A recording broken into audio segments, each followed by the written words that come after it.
তোমার কথা কিছু বুঝতে পারছি না। বেচারা আমার কথা বুঝতে পারছে না। আমি বলছি কি এই কলকাতায় তুমি কি প্রথম এসেছো? হ্যাঁ হ্যাঁ প্রথম। তবে আমার ভাই কলকাতা থেকে পড়ে, সে আমার মতো কেউ ভূত নয়। আমার ভাই অনেক বুদ্ধি, অনেক লেখাপড়া জানে।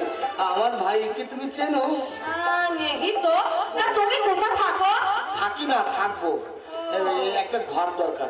আচ্ছা এখানে ঘর কোথায় পাওয়া যায়? সাথে আর কোন হ্যায়? আরে সাথে আর কে আছে? ও সাথে? হ্যাঁ। আর সাথে কনক আছে। কনক কোন আছে? হ্যাঁ। আহা কনক মানে কনকটা কে? ও কনক হচ্ছে কনক। কনক তোমার কি হয়? না এখনো হয়নি, হবে আর কি। মানে ওর মামা মরে গেছে তো আমাকে বাড়ি থেকে তাড়িয়ে দিয়েছে। তাই আমরা দুজন এই কলকাতায় চলে এসেছি। থোড়া বুঝেছি। তা তোমার কনক এখন কোথায় আছে? ওই যে লাল নীল লাইট যেখানে জ্বলে, মানে পুলিশ বাঁশি বাজিয়ে এরকম করে, ওইখানে দাঁড় করে রেখে এসেছি। তোমার মাথা কি কোনো বুদ্ধি শুদ্ধি নেই নাকি? কেন? ও লড়কি ওখানে একেরা, আর তুমি এখানে বসে বসে মজাসে সাপ খেলা দেখছো? জলদি যাও। তাই তো দেখেছো, তোমার এই সাপটা দেখতে তো আমার তো ছাই কিচ্ছু মনে নেই।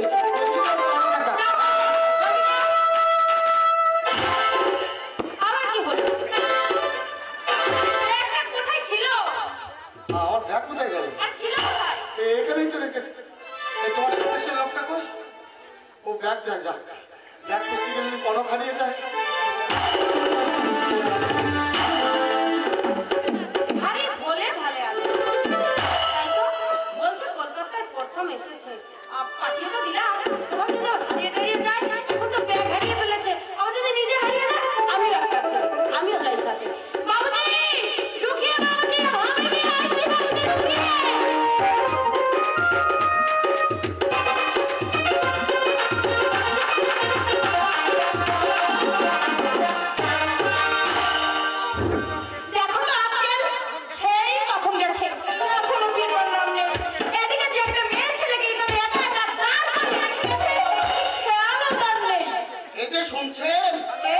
কানুবাবু আপনাকে ডাকছেন।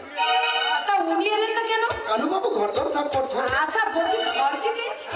হ্যাঁ আমি সব বন্দোবস্ত করে দিয়েছি। বহুত আচ্ছা মেকান মিলা। আসেন কিন্তু না ভাবেন না, টাটি পানি বাথরুম বিলকুল আছে, কোনো অসুবিধা হবে না। কানুবাবু আমায় বললেন ভাই আমার স্ত্রী বাইরে দাঁড়িয়ে আছে, দয়া করে একটু ডেকে দিন না। আচ্ছা চলুন তাহলে। কেউ মানে দাঁড়ালেন কেন? না মানে বলছিলাম উনি এলে আপনার সঙ্গেই যাবো। কানুবাবু আসতে পারছেন না বলেই তো আমাকে পাঠিয়েছেন। আপনি ওনাকে পাঠিয়ে দিন, উনি না এলে আমি কারোর সঙ্গে যাবো না। তাহলে আপনি যাবেন না? না আমি যাবো না। তুমি যাবে না? আরে বললাম আমি যাবো না।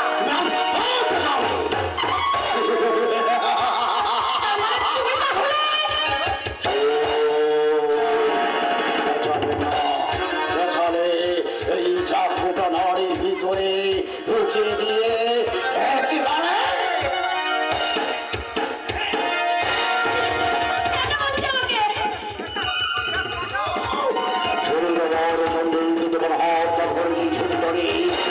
ধরে নিয়ে যাবো ওই জঙ্গল বাড়িতে।